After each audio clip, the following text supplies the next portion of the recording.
Boa noite.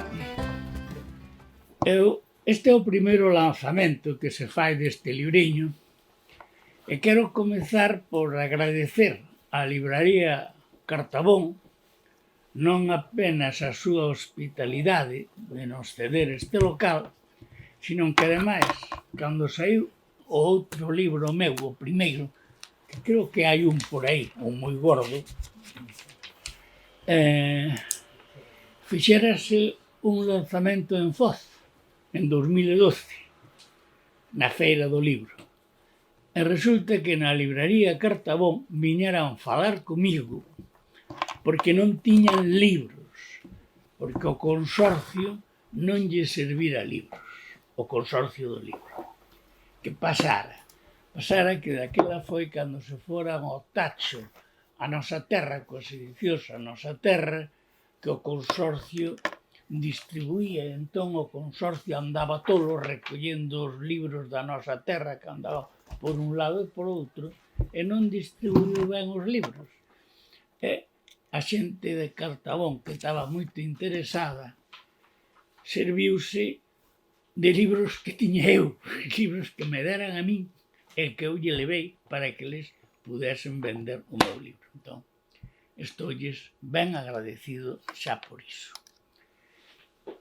E despois, este é un libro que ten un título do que eu non gosto. Ou seja, ten dúas partes o título. É a UPC en Portugal, está ben, e algunha cousa máis. Iso de algunha cousa máis, xa o meu amigo de Melide, que se reparte entre Foz, Ferrol e Melide, dixo que non gostaba nada do título, pois eu tampouco, a verdade, pero non sabía como lle por.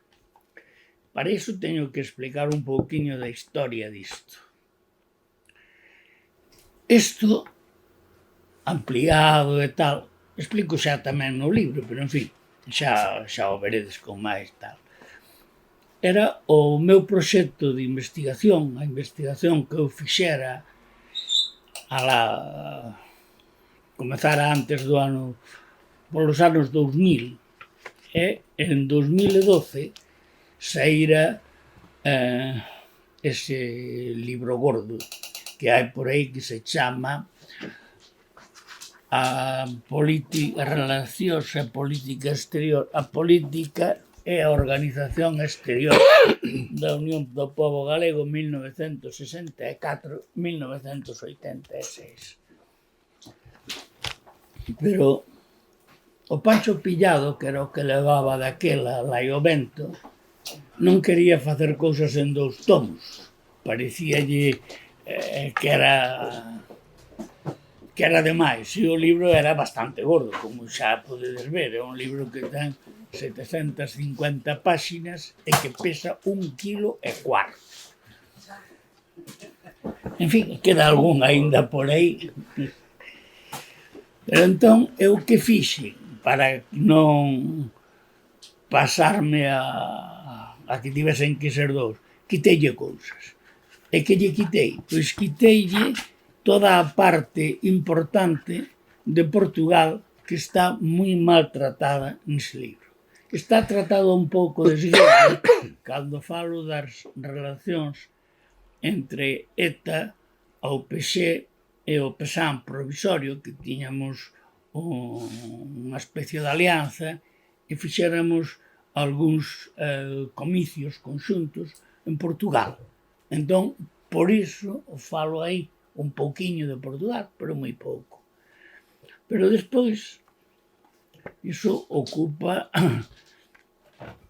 a parte 1, pero despois na parte 2 do libro di relacións da UPC con outros partidos nacionalistas non pertencentes á Carta de Brest.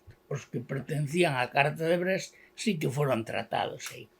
E aí entran partidos non apenas do Estado español, sino tamén de fora. Aí están as relacións co Partido Nacionalista Occitano, outras relacións occitanas, as relacións co Front de Alliberament Català, o FAC, e as relacións coa Nova Germanía, que era un partido de Valencia. Despois, hai aínda as relacións da Unión do Pobo Galego con partidos españois de esquerda, e comezo con a UPX e o Partido Comunista de España, despois transformado en Partido Comunista de Galicia, e despois o apartado 3.2 é a UPX e os partidos españois da esquerda radical, onde falo das relacións coa Frente de Liberación Popular e co Partido Comunista Obrero Español, aquel partido que fundara Enrique Lister. Despois aparecen no outro apartado os partidos marxistas-leninistas, que hai unha serie deles, porque houve moitos, onde está o Movimiento Comunista de España, non confundades co MC, que se ven despois. Non, o Movimiento Comunista de España é o primeiro. Despois ven o Movimiento Comunista Marxista-Leninista de España, entre paréntesis poño el comunista, porque este partido, no que eu estive en algún tempo, era coñecido co nome do seu voceiro, que se chamaba El Comunista.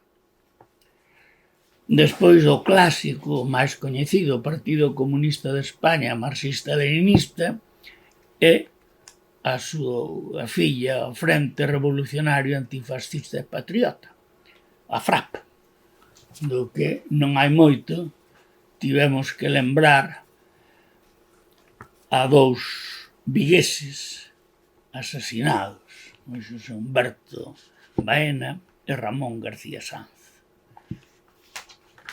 os dous de Vigo. E, por último, aínda ven a FRAP, unha tratada aparte, a Organización Revolucionaria de Trabajadores e o Partido Comunista de España reconstituído. Ese que lle chaman o grapo. Vamos, non que lle chaman o grapo, sino que tiveran o grapo como cousa e tal. Logo hai un pequeno apéndice con algunhas cousiñas e nas organizacións que cito hai algún pequeno erro. Quero dicir que hai comezo citando a DEG, Asociación Democrática de Estudiantes Galegos, se chamaba Estudiantes Galegos. Despois ven a Agrupación de Jóvenes Comunistas Españoles Marxistas-Leninistas, que era un membro da FRAP, e logo na mesma liña, pero debía de estar saltado, ven a ANPX, que era a Asamblea Nacional Popular Galega. E despois, no quinto lugar, hai así algúns saltos de cousas, pero hai unha cousa que pon ASJ, que non poño o que é. E non o poño porque non o sei. Era unha das organizacións portuguesas, supoño que se trata dunha asociación xuvenil, socialista xuvenil. Digo, o X por xoven e o S por socialista, das que organizaban actos conxuntos falando dos problemas do Estado español e participaron na organización dos actos que se fixeran en Portugal conxuntamente. Eu, a verdade é que esforceime en buscar que significaba e nin sequer algunha xente que era do Porto e que andaba polo Porto por eses anos, 1975, 76, 77, e non sabían a que podían corresponder esas siglas. O sea que iso non pensedes que é un erro, sino que realmente non conseguín saber. Despois aínda hai outra, aquí nesta páxina se meteron unha serie de grallas, porque pon A AST, Asociación Acción Sindical de Trabajadores, que en 1970 muda ese nome para a ORT. E a continuación ven BPS, que claro é a Brigada Político-Social que todos coñecemos moi ben. Vamos, toda a xente da miña quinta. Ou de posteriores tamén. Grupo da policía franquista cuxa misión era perseguir e reprimir os delitos, entre aspas, sociais e políticos, quer dicir, os membros da oposición por un lado e a homosexualidade, pornografía, etc. por outro. En fin, queda un pouco feo que veña a continuación da AST máis da ORT aparece a BPS como se fose eso. E ben, e non quero dicir máis nada deste libro, pero tamén lle podía chamar o que non contei no libro de 2012. Sería outro nome que indicaría eso. E máis nada. Pois nada. Depois, se queredes, podedes preguntar. Se hai alguén que xa o leu ou que ten idea, pois pode preguntar. Bueno, pois boa tarde a todos e a todas eu, amigo, que o que me a palabra que coa que relaciono estes dous libros, primeiro, é evidente que isto é un libro de clausura, de peche, de investigación, de peche de estudo, de peche de traballo. Realmente isto debería estar editado conxuntamente. Xa explicou as razóns Foz de por que non foi así, e entón, pois, afortunadamente, pois, podémolo ter na casa ou no sitio de traballo os dous libros xuntos. Pero os dous libros xuntos, a min a palabra que me traen á cabeza é a palabra mito. E vou tratar de fundamentar en dúas razóns. Primeiro, o mesmo personaxe autor ten un elemento mítico, ten un elemento tan mítico que no mundo en que nos movemos, os que nos movimos durante 40 anos, non o conocemos como Luís González Blasco, sino que o único nome real que ten é Foz, é dicir, que usurpou, de alguna forma, o topónimo para convertirse ese topónimo do lugar de nacemento del un pouco para toda a comunidade nacionalista ou independentista, ou como lle queramos chamar, no propio símbolo da persona, identificando a persona co lugar. Moi pouca xente, probablemente do ámbito nacionalista ou independentista, coñece os nomes o nome e os apelidos de Luís, pero si sabe quen é Luís Foz. É dicir, que hai un claro elemento transformador e mítico. E hai un elemento mítico no propio libro, porque trata fundamentalmente do que eu considero que é un mito, que son os mitos fundacionais. Todo o proceso de fundación de un movimento está sempre envolto en un proceso, en unhas palabras, en uns términos, unhas ideas, unhas lembranzas, unhas nostalxias que son moitas veces míticas. E isto é o que, en certa medida, sucede con este libro. Quizá por dúas razóns, quizáis por dúas razóns. Unha, porque o proceso de formación do nacionalismo contemporáneo co nacemento da UPG e do PSG é un proceso que nace de unha certa ruptura, ou non tan certa, de unha evidente ruptura. Evidente ruptura no sentido en que a tradición anterior, por as razóns que fose, non nos vamos a meter agora en analizalas, pero por as razóns que fose, estaba desconectada. É dicir, ese proceso de formación, moi especialmente no caso da UPA, é un proceso de formación a partir de xente nova que ou ben non tiña relación co galeguismo que sobreviviu ao 36, ou ben, incluso, en algúns elementos, tiña roto, incluso persoalmente, con ese sector. A segunda razón pola cal eu considero que é o término mítico sirve para definir isto é porque o que trata Foz é fundamentalmente un tema que non estaba, e se desprende continuamente do relato de Foz, que non estaba moi presente no que era o activismo político nacionalista no interior, porque el está no exilio, e parte tamén do elemento mítico é o propio exilio de Foz, é dicir, Foz é unha persoa que está fora, que está no exilio, e en ese exilio, nese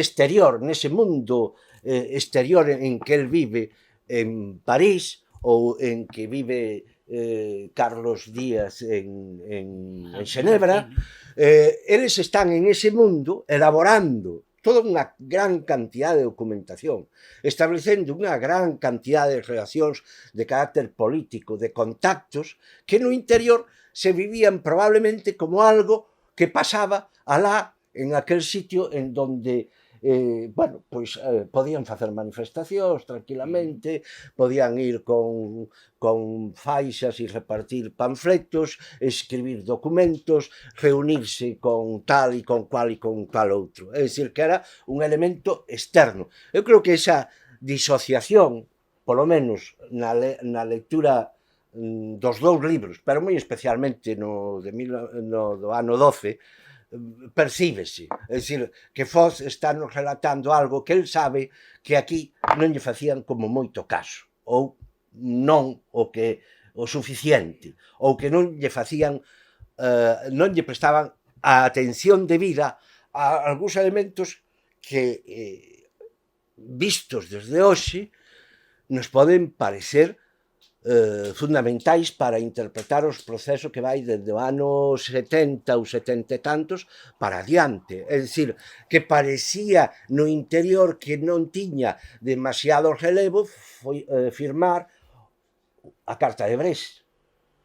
É dicir, que non tiña en exceso importancia que un partido nacionalista galego de esquerdas pois pudese compartir mesa con partidos irlandeses, con partidos bretóns, con partidos vascos, cataláns, etc.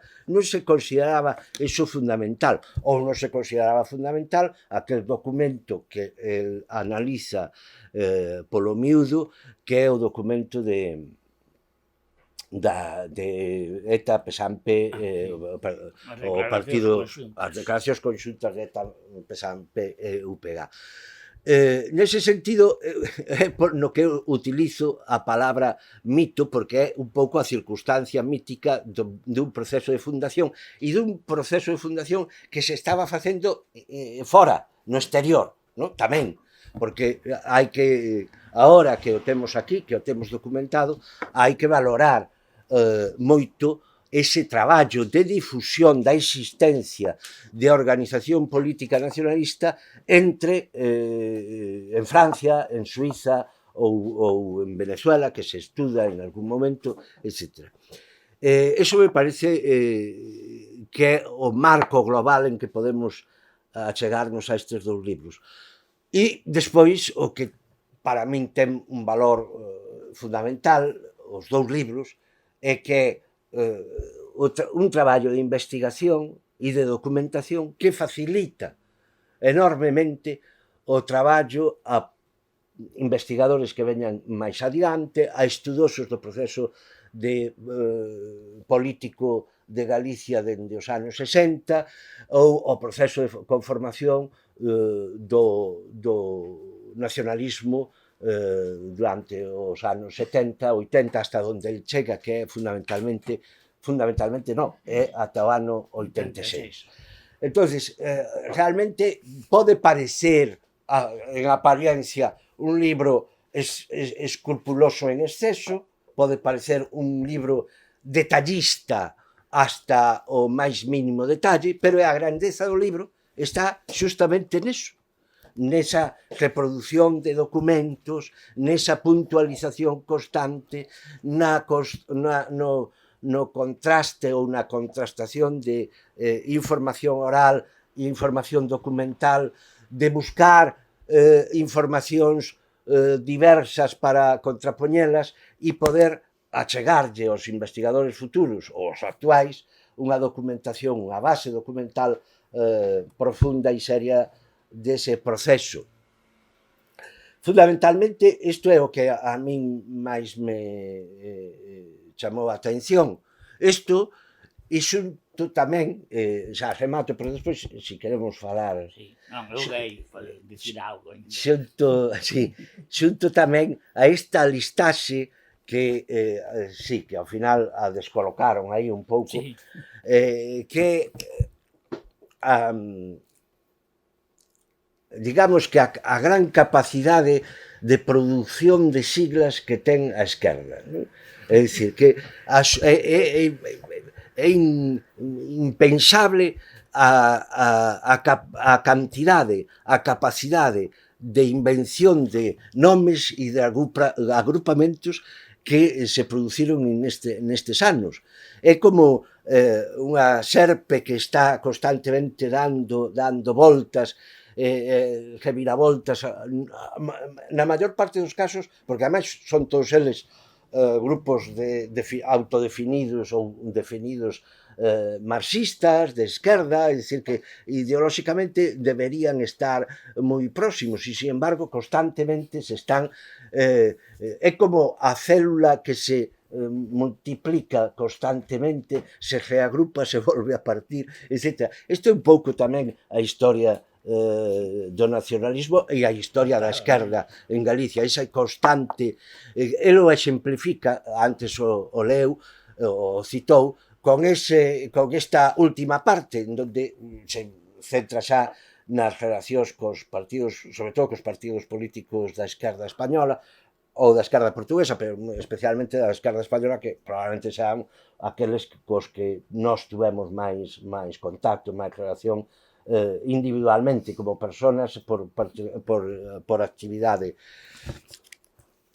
E, en ese sentido, tamén a min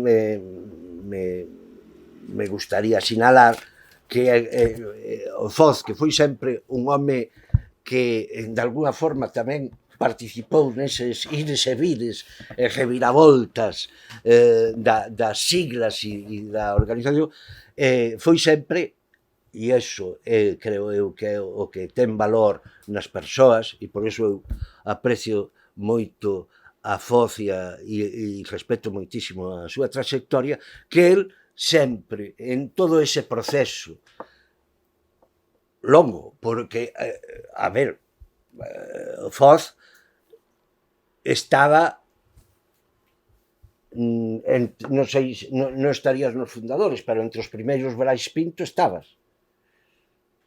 Digamos, os últimos. Os últimos. Estuvo no proceso da formación da UPG, no proceso, aquela que nunca se sabe ben quen estaba e quen non estaba. No Consello da Mocidade. No Consello da Mocidade con anterioridade. Naquela mítica reunión de non sei onde, ali na entrada na Rocha, que nunca ninguén aclara nunca quen estaba e quen non estaba. Bueno, estes elementos míticos tan característicos dos procesos fundacionais e esta participación de Foz en todos eses procesos nunca impediron que Foz tivese unha línea política definida desde o primeiro momento. E é un nacionalista galego independentista e reintegracionista. E iso é un proceso de elaboración ideolóxica que el realizou durante os 50 anos ou 60 anos, 60 anos, algo máis de 60 anos, e en eses constantes reviravoltas a liña nunca se torceu. É dicir, que houbo siglas para aquí, siglas para lá, reviravoltas por aquí, reviravoltas para lá, pero o proceso político directivo nunca se volveu nin se revolveu. Por eso o traballo de Foz é meritorio, pero sobre todo a persoa de Foz é meritoria, non? máis que o propio traballo que aquí temos. Así que moitas gracias, Foz, polo teu traballo e pola túa actividade ao longo de todos estes anos. Bueno, teño que aplaudir tamén porque moito se pasou o méxome nas louvanzas, nos louvores que me dedica, pero en fin. O que si vos vou quero explicar por que ese nome de Foz. A min prácticamente chámanme Foz en cualquier parte, cualquier ámbito, salvo en Foz,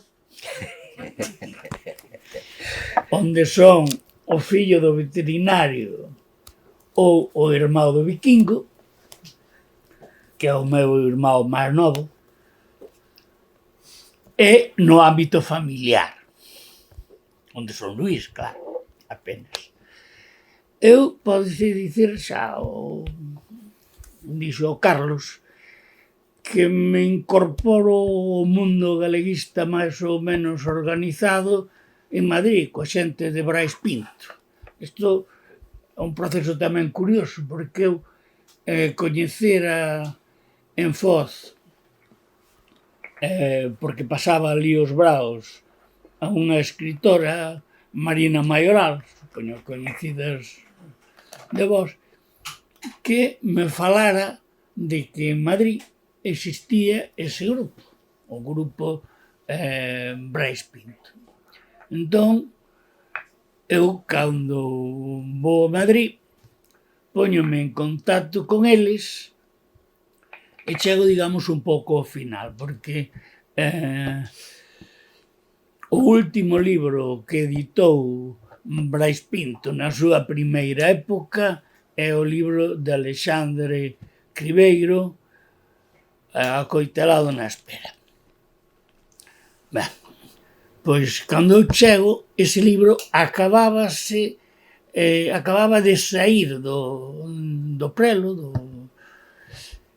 eu, primeiro traballo, metelo en sobres, porlle enderezos e mandalos aos subscriptores. E despois algunhas cousas máis que se fixeron, como foi a concesión dun premio de poesía que non chegou a ser editado.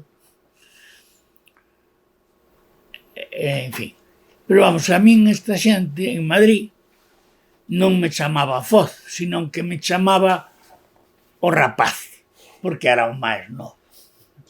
Eu era bastante máis novo que os outros. Pero despois eu acabei en Santiago, e en Santiago houve unha época en que lle deu a xente por dar nomes dos sitios de onde eran a xente. Eu recordo que Arcadio López Casanova, o poeta, chamabanlle o Páramo. A mí, pues, comezaron a chamarme Foz. E Foz, si cadra por ser un nome moi breve e tal, pois tivo moito suceso e foi o que se impuxo e xa cando se funda a U e mesmo antes comeza a ser coñecido como Foz. Eu xa nos libros poño Foz e teño unha asignatura onde poño Foz apenas. Pero claro, que pasa cando eu vou para Francia? Cando eu vou para Francia non me chamaban Foz, porque ali ninguén me coñecía.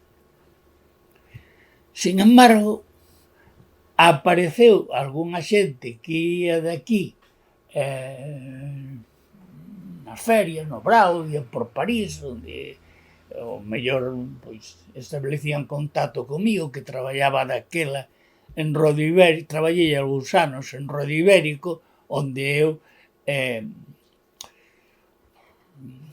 vendía propaganda tamén da Unión do Pobo Galego, cando comezou a facerse ali a propaganda. Pero, en fin, chegou alguén que me coñecía e empezou a dicir Foz. E Foz tivo un tal suceso que tamén todo o mundo acabou chamándome Foz en París. E cando volto do exilio, fun a Viveiro, onde tive a fortuna de ter unha libraría durante algún tempo en sociedade con algún amigo como Antonio Rodríguez Baixeras. Ben, pois ali chamábame Luís, porque o Antonio non me coñecía a min de antes, e en Viveiro eu non era moi coñecido, pero tamén apareceu rapidamente alguén que me coñecía de antes e que popularizou o de Foz. Foz é como unha cousa que me persegue, porque eu despois de clausurar a miña etapa de libreiros tive algo de menos de medio ano, non, case un ano, en Burela de PNN. E ali tamén chegou o Paco Román, un amigo meu de Santiago, e dixo, coño, está aquí o Foz. E xa outra vez Foz. Xa non vos explico, cando cheguei a Santiago de volta, pois claro, recoñecéndome os meus vellos amigos daquela época, pois tamén Foz, sempre Foz. É unha curiosidade. Pois... E se queredes preguntar unha cousa, ou comentar. ou comentar.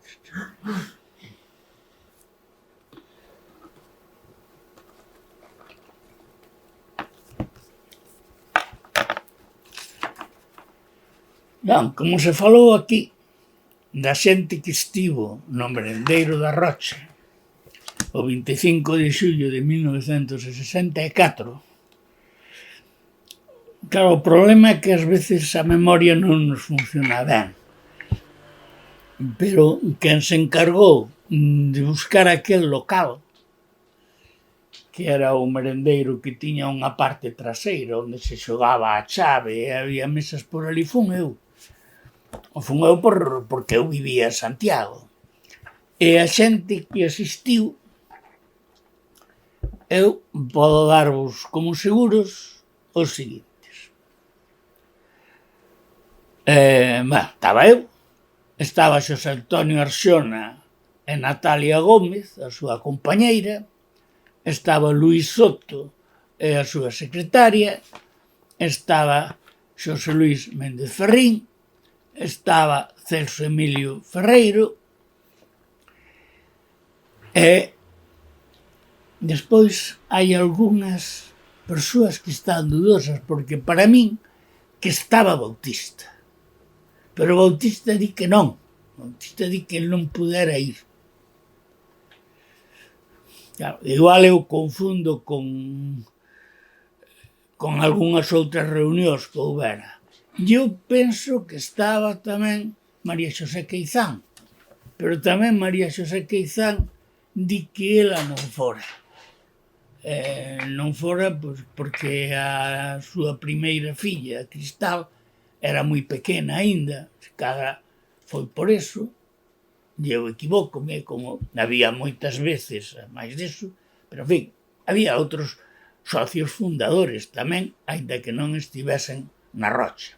Na Rocha estivemos todos e despois comimos, eso sí que vos podo asegurar, comemos año e pagou a conta Luís Soto coa súa habitual xenerosidade. Pero, en fin, tamén xa que estamos en Vigo, non sería xusto esquecer a figura de Rufo Pérez, que é tamén membro inicial da U, aínda que non estivese na Rocha. Pero, en fin, Vigo estaba suficientemente representado xa. E tamén era Carlos Velo, porque dos mexicanos había varios, pero o único que viñera fora Soto. E non sei, eu creo que xa vos digo, eses nomes seguros, e aí teño esas dúbidas con Bautista e con María Xosé. Pois ben, pois queda aí documentado. Unha pregunta. Que importancia ten a UPC no exterior desde o teu punto de vista? Home, No conxunto da organización.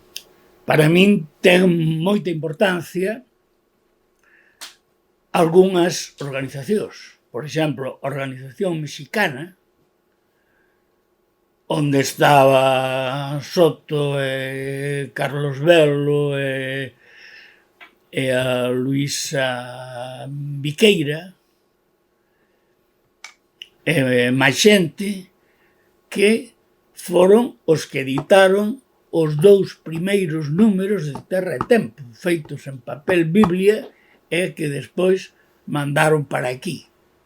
En fin, por razóns de idade e tal, pois esta organización pois foxe desaparecendo. Tamén tivo moita importancia, a partir do ano 66, a Organización Venezolana, onde Celso Emilio Ferreiro tomou a súa conta o seguir facendo o Terra e Tempo, tamén en papel Biblia, aínda que con outro formato e outra cousa. Eu creo que o reproduzo aí no libro, xunto con máis cousas, e publicou outros 2 números. É curioso porque o primeiro número feito en México aparece como número 1. O seguinte, non sei se se puña 5 ou 3, creo que 5. Isto era algo que se facía ás veces en organizacións destas que tiñan cousas no exterior para dar a impresión de que se facían máis. Entón non existen o 2, o 3 e o 4. Despois hai outro número 5, que é o primeiro que fai Celso en Venezuela. E o segundo que fai Celso en Venezuela está numerado como 8. Tampouco existen o número 6 e o número 7. A partir desa época xa non se fan máis, farase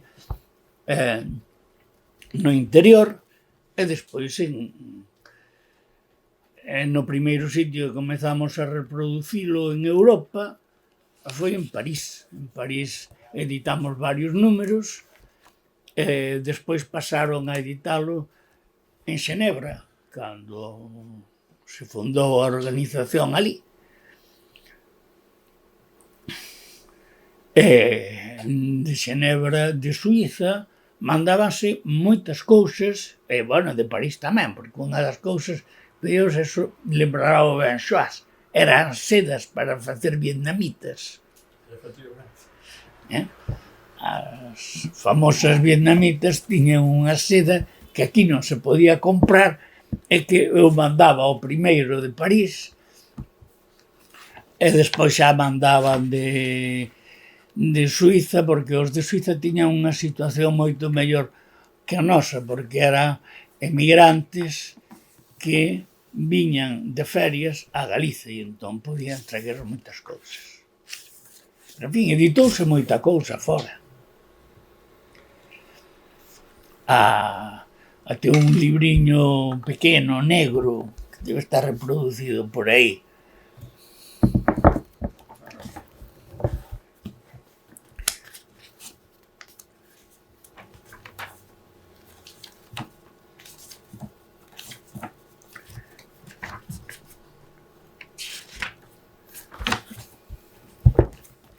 Este que está aquí en pequeno, e que non sei se algún o coñecerá. Bueno, algún sí que o coñece, se coñece. Este libro, feito en prensa, editouse en París. E aquí ten a curiosidade porque puxemos como símbolos, ainda que aún non tiña máis que aspirar, pero puxemos un fouciño que anda por aí, un martelo, con aquilo dos mariñeiros, un par de remos e logo un brazo alzado con unha espingarda. Por certo, que este deseño fixérao un amigo noso que daquela estaba en Etaberri. Digo porque aquí falo das barbaridades que se teñen dito, non sei quen atribuía este deseño a Patiño. E Patiño non tiña nada que ver con iso.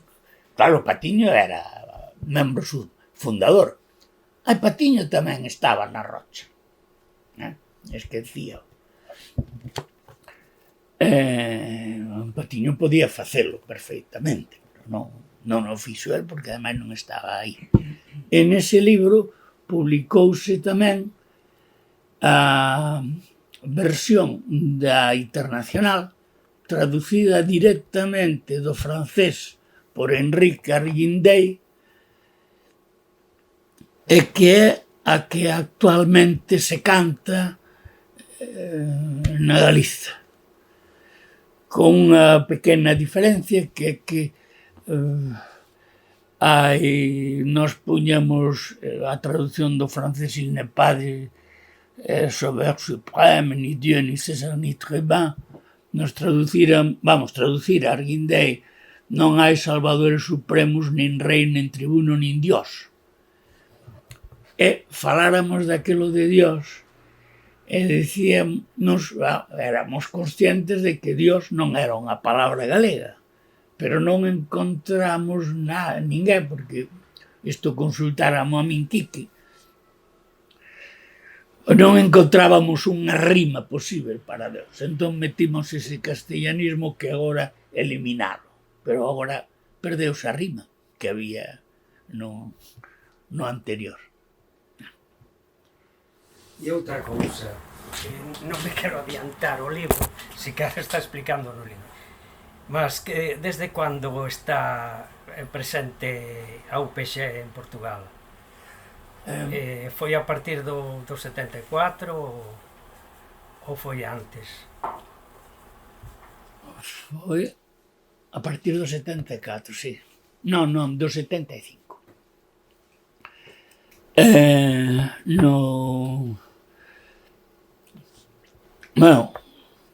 Moncho Reboiras falou pola televisión portuguesa encapuzado, con cara tapada, polas amizades que ali tiñamos. Pero quen montou realmente a organización en Portugal fora, así co conto aí, pero fora Margarita Ledo. Margarita... Pero foi no 74, Margarita foi no 74 agora, Portugal. Foi no 74, sí. Si, conto vos ademais como foi. Fixera entrevista tamén por a televisión portuguesa con Moncho. Que, por certo, por moito que buscaron, non foron capaces de non se dá encontrado. A Margarita foi porque ocorrerase unha idea para o 25 de xullo de 74, ves como a min tamén me falla a memoria. Pero no libro supoño que estaba. O 25 de xullo ocorreraselles unha idea aos compañeros do interior que era por uns pacotes con unha pequena carga explosiva e cheos de propaganda, de panfletos, octavillas, cousas así. Entón, houve algúns que fallaron, outros non, facían pum e voaban a propaganda polos ares. Por certo, contése que Ramón, un dos que saiu ben, estaba fora a saída da misa de Rosalía, ali en San Domingos de Bonaval, e Ramón Piñeiro creo que berraba: unha bomba, unha bomba. E non era bomba, porque eran petardiños únicamente para facer iso. Sin embargo, houve, cando puxeran outro deses artefactos, que era Marga con alguén máis, un pouco máis arriba, no cruceiro de San Pedro, un cruceiro que hai ali na rúa de San Pedro, algo máis arriba de San Domingos. San Domingos xa está en baixo. Entón, algunha xente viu o carro onde se meteron e fixouse na matrícula. Claro, sempre hai algunha xente que non é así demasiado boa e foron denunciar á policía a matrícula dese carro. A matrícula dese carro correspondía a Andrés Salgueiro, un abogado próximo da U, da Coruña, que vivía na Coruña, e que era amigo tamén de Marga, que daquela traballaba no xornal El Ideal Gallego, na Coruña. Entón, claro, foron onde Andrés. Andrés acabou dicendo, vamos, dixo que, claro, non se podía, porque tería que ter denunciado un roubo ou algo así, pero como non o fixera antes, o único que dixo é que el non sabía nada, que lle deixara o carro a súa amiga Margarita Ledo e non sabía máis nada. É certo que non sabía máis nada. Entón, Marga sabías isto, en canto Salgueiro tamén avisou de que pasara eso, de que foran a por él, e entonces Margarita puxo terra por medio e pasou a Portugal.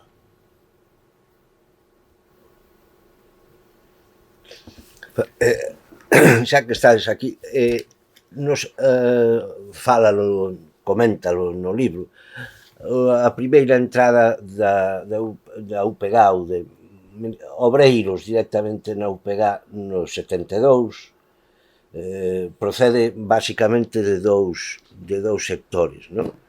Un sector o que procede do grupo de Citroën, de Galicia Socialista, e outro sector, eu creo que está un pouco mitificado o que aportou, que era de organización obreira, pero a organización obreira mayoritariamente o que foi unha escisión dentro das xuventudes do Partido Comunista por discrepancias non?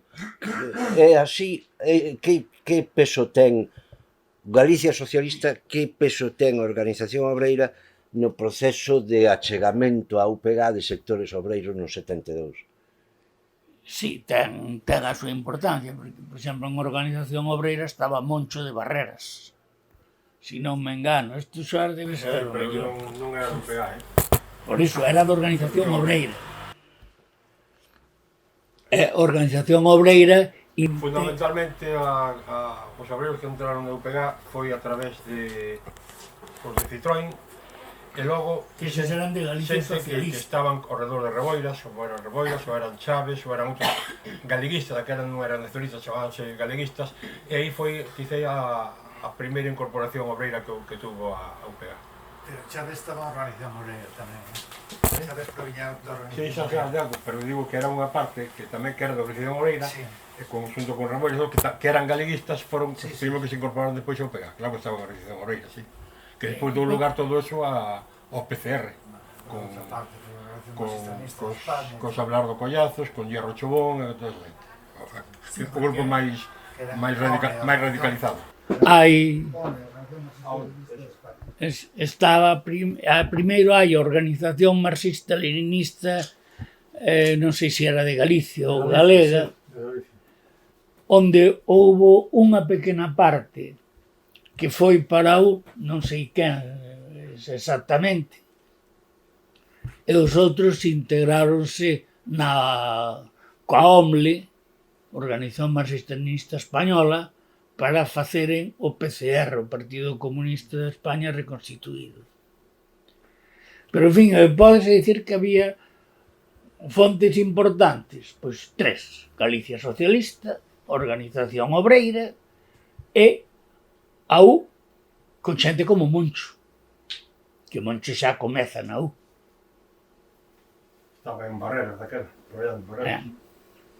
Tú, seguro que o sabes xoas todo moito mellor que a mí. E o compañeiro tamén, non? Mellor non.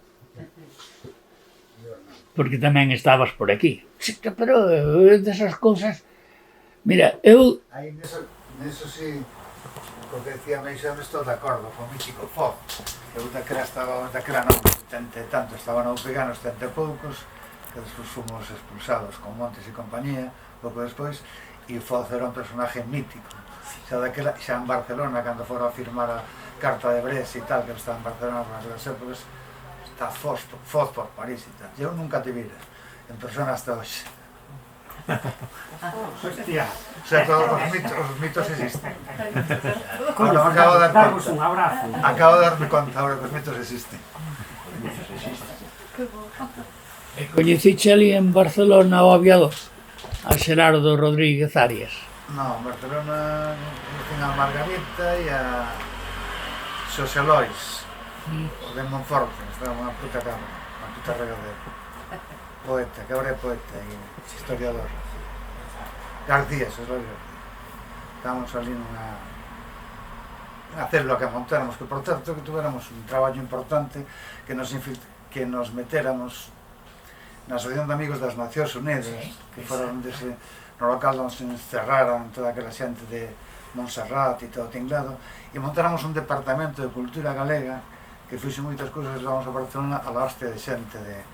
Foi unha cousa un pouco paralela ao que en Madrid fixeran co Club de Amigos de la UNESCO. Sí, pero ese era da ONU. Eses eran da ONU, sí, Que de Barcelona eran da por ONU. Antón Cañellas, que despois para miembro da UCD e, en fin, tiñamos os lazos con o Partido Socialista, co PSUV, co que despois foi o UCD, como era Antón Cañellas. E Xico de Cariño non Tamén estaba aí, estaba por ali, porque Xico de Cariño, ademais, estaba de Suiza, levaba material para Barcelona, ás veces.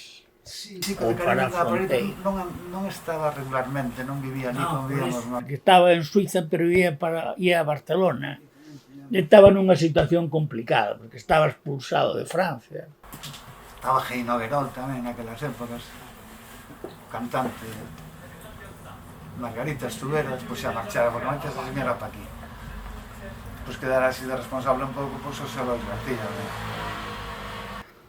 O de Barcelona é unha cousa que eu non trato. Bueno, cito a Ídica, falo da Hermandade Democrática Galega, que se fixera ali en Barcelona, pero foi unha das cousas que pensei, porque ao dicir organización exterior podíase incluir a Organización de Madrid e a Organización de Barcelona, pero como non tiña datos suficientes, porque daquela pois non se facían moitos documentos así tal, e se os que se facían queimábanse. Quen impulsara a Ídica fora Margarita.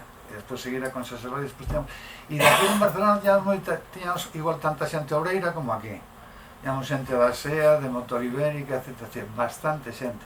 Incluso xente de Foz, ainda hai un rapaz de Foz, non me acordo como se chamaba. Pero había bastante xente de SEA, porque os Xosé Lois traballaban na SEA de aquel. Pois iso non... Bueno, tamén tería sido a parte de moi difícil, pero non... Decidí non incluir as de fora de Galiza, pero de dentro do Estado español. Non comentar así. Non, é que eu pensei, Pensei niso, pero dixeme iso. En Madrid editouse un periódico que se chamaba Lóstrego. Sí. E durante algún tempo, Sí, pero non era como se fose da U. acho que sea, Era Era a Asociación Cultural... como se chamaba? Que aí Cita, estaba cita, o rapaz este... estaba Cesario Sánchez, Sí. como se chamaba? Asociación Cultural... E outro que é reintegracionista. Fixo un libro que se chamaba O Sereno e despois algúns máis. Non me acordo agora do nome. Pero non era a Asociación Cultural Lóstrego. Sí, Asociación Cultural Lóstrego. sí, que facía a... E facía un... eu era xente do Pegá, bueno, Claro. Como os amigos da ONU.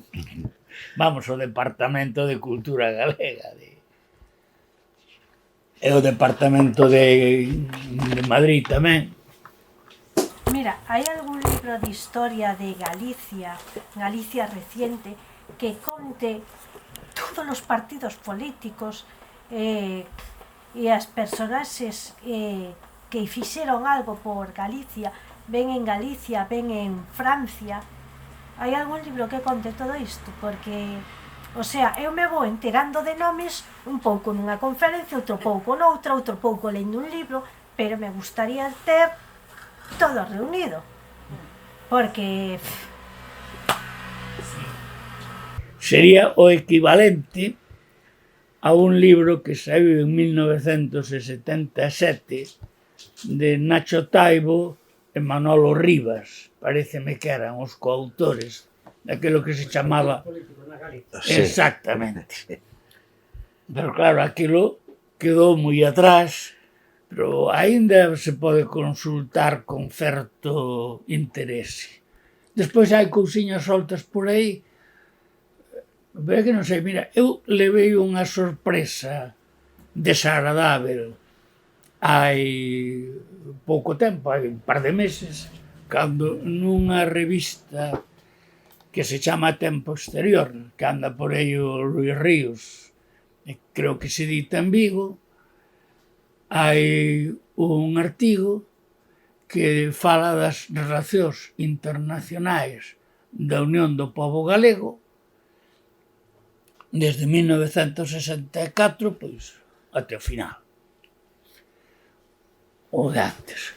Ben, pois, aí, nese artigo, que é aínda bon, é un traballo aínda bastante longo, non se di ningunha cousa que seña falsa, pero non sei por qué na bibliografía ignórase por completo ese libro. A revista é do 2015, ou seja, que xa o podían coñecer. E algunhas das cousas que veñen aí, que citas como de arquivos da UPX e tal, pois son cousas que saquei eu a luz aí, sacara pois uns anos antes. E non di nada.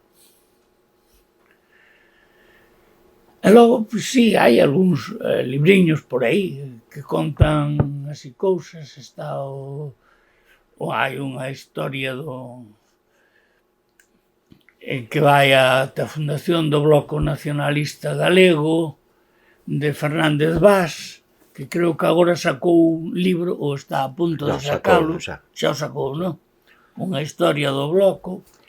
No outro comezaba antes. Pero, en fin, ás veces De todos os xeitos, para o tema da historia é moi pronto o tempo, quero dicir que hai que deixarlle, por un lado, que a distancia ao tempo é a que permite que o repaso histórico se poida facer con unha certa tranquilidade. Por iso é moi importante isto, porque aquí está a base documental futura, e a parte que incluso pois hai que dicir unha cousa, en un territorio conflictivo que viviu moitas tensións, o que fai Foz é dando nomes e citando persoas e facendo con respeto debido a todas esas persoas é unha achega importante, porque a ver se conseguimos desmitificar o asunto, é dicir, que o asunto é que temos que contalo e hai que relatalo, e para relatalo hai que procurar ser ecuánimes, cousa que Foz conseguiu. Foz fala e dá nomes e cita persoas e en ningún momento podes entender que o que di sea ni ofensivo, ni glorificante, ni nada de eso. É dicir, que é un intento de relato obxectivo do que el conoce e ten documentado. Pero hai que darlle un pouquiño de marxe. Historias do nacionalismo hai, pero as historias do nacionalismo córtanse todas no ano 77, 80. A partir de aí pouco se fala, claro, hai unha dificultade real que é o paso do tempo, non?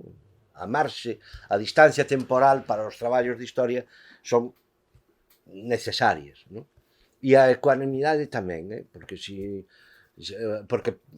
onte leí un libro, por exemplo, de un militante en donde introduce, claro, el non pretende que facer unha historia, pretende facer o relato da súa militancia, non? Entón, claro, o relato da súa militancia está cheo de atraccións e de repulsas, ¿no? Porque hai persoas que lle caen ben e hai persoas que pois lle fixeron tal, e claro, eso relata, eso non ten valor testemunhal ou valor literario no caso de que o tivese, pero non ten o valor de un rigor que pretendeu Foz, porque os dous libros de Foz pretenden ser rigurosos, é dicir, reflectir os documentos ou a información oral, e iso é importante, non introducir o elemento subxectivo, que tamén é lexítimo, pero que é subxectivo, é dicir, é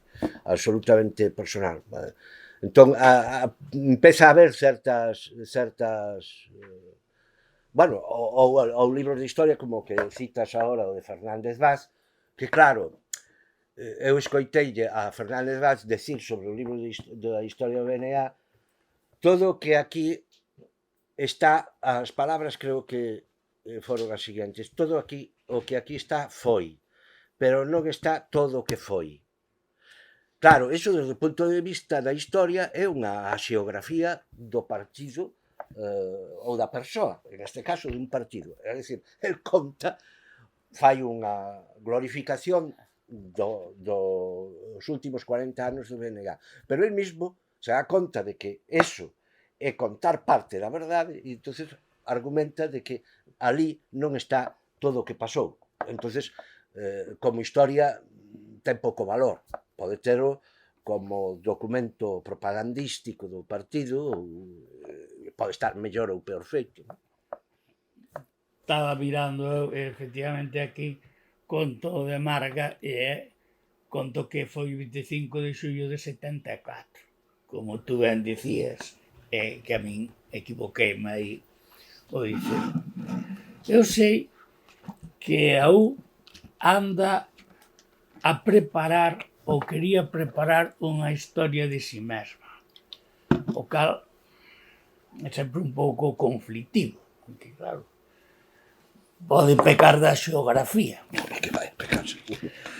Sei que para isto entrevistou a moitos militantes e mesmo exmilitantes da U. De feito, a min fixeron unha entrevista, fixo a Moncho Hermida, para iso. Non sei o que sacarán, cando sacarán e se é que o sacan, porque levan anos con iso.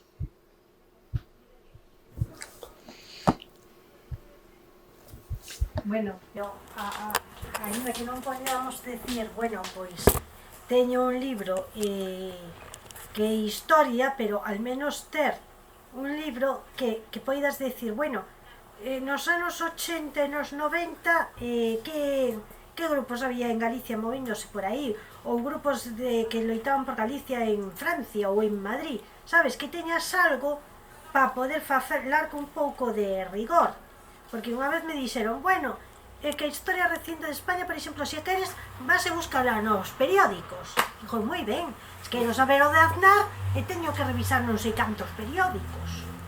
Oye, hai cousas parciais, pero realmente non está todo escrito nin tal.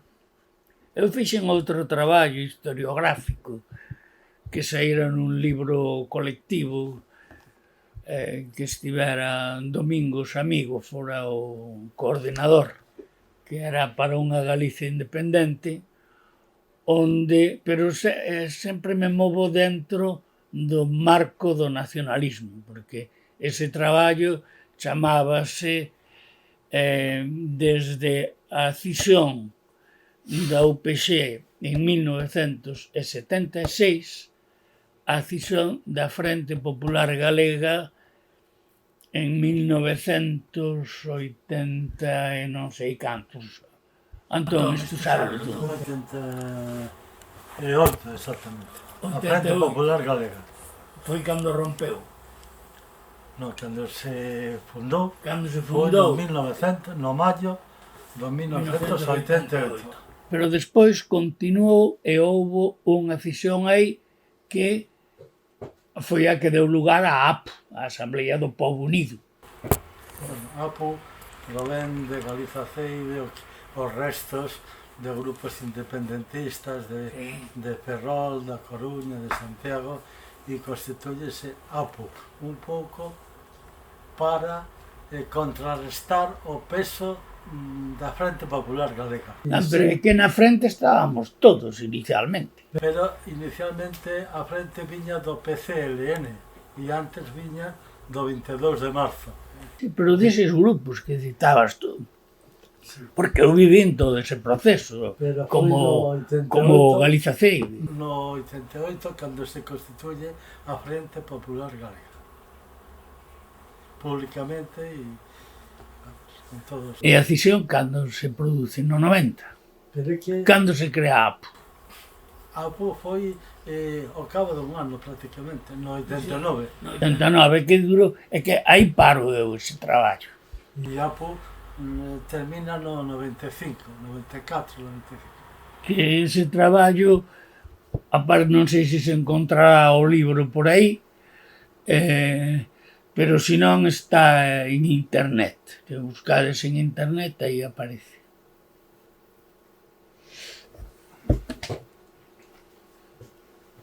Pois se non temos nada máis,